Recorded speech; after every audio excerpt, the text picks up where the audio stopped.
Now, if you are a subscriber to the channel, you know that I am a huge fan of high-speed telescopes. I own a Rasa 8, and we're currently working on a C6 Hyperstar system. I've been struggling through some problems with my mount and also weather, and of course now the full moon. But I've been able to put together a few examples that I think really demonstrate just how awesome it is to be able to capture so many images in a night and just how easy they will make your image processing.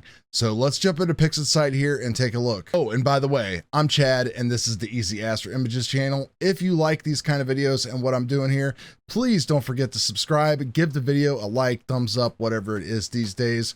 We've got a ton of content on the way, guys, so don't miss out on any of it. Now let's go into PI.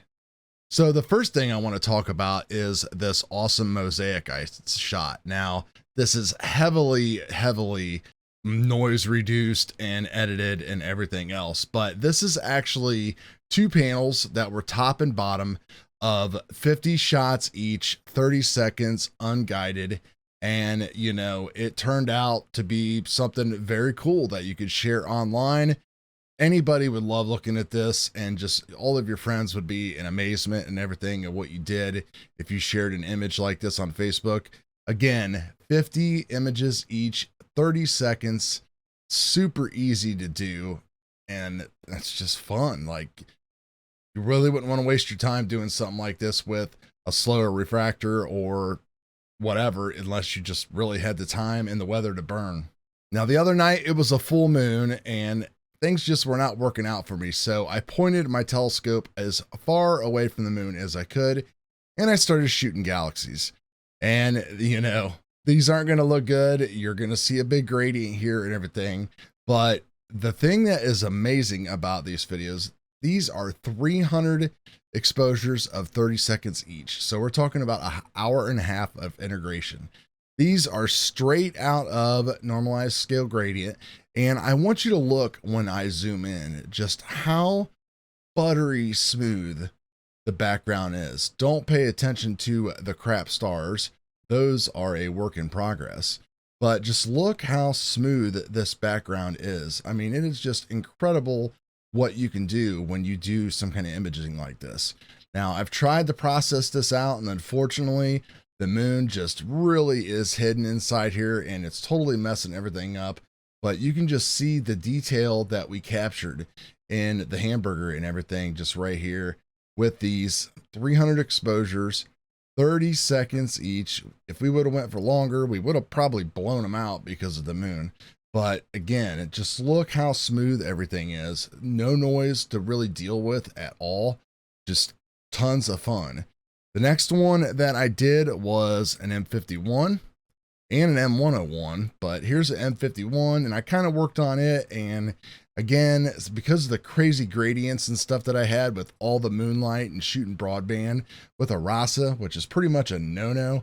300 images on M51 here, and you can see again that this is something that you can turn in that will not look too bad on Facebook. Even at this super wide angle, it was so cropped that you could see that I did just a crazy crop so I could capture a couple of these little outside galaxies, I think, that are like, that popped up like over here somewhere. And then again, the same thing here on M101. And if we go ahead and zoom in, you can see that we did start to capture a lot of detail inside there. And I think there are some little galaxies popping up around. Yeah, see, there's like one there. There should be galaxies just kind of all over the place. Unfortunately, this moonlight just killed me. It just was horrible. But again, just look at how smooth that image is when you put 300. Imagine if you did like 500 or 600 or something on, of course, a moonless night, not one with a 97% full moon. But I think you get the drift. Now, of course, this isn't the only or the best way really to shoot with a Rasa. If you are a light polluted person in a Boreal 9 or 8 sky, that kind of imaging I think does a really great job, just kind of knocking off 100, 200 frames at about 30 seconds each. You should be super happy with what you are getting. I'm in like Bortle 5, Bortle 6. So when I get everything dialed in and my mount starts to behave like it should, I hope to push this thing out to like 1.5 to 2 minutes.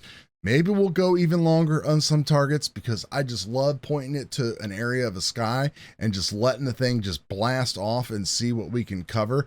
There's nothing cooler than doing that with a Rasa or a Hyperstar. Just picking an area of the sky, looking at stellarium, seeing what's going on, seeing some kind of cool nebulosity, and just firing away and just let that baby eat. So I hope you guys like this nice little example of what F2 can do for you and just how easy it can make your processing. 1.5 hours of data on each one of those guys. You take that up to 3 hours, boy, oh boy, you're going to have some good looking stuff that is going to be super easy to process because it's just going to be super clean. So anyway, guys, thanks for stopping by. We'll talk to you later. Peace.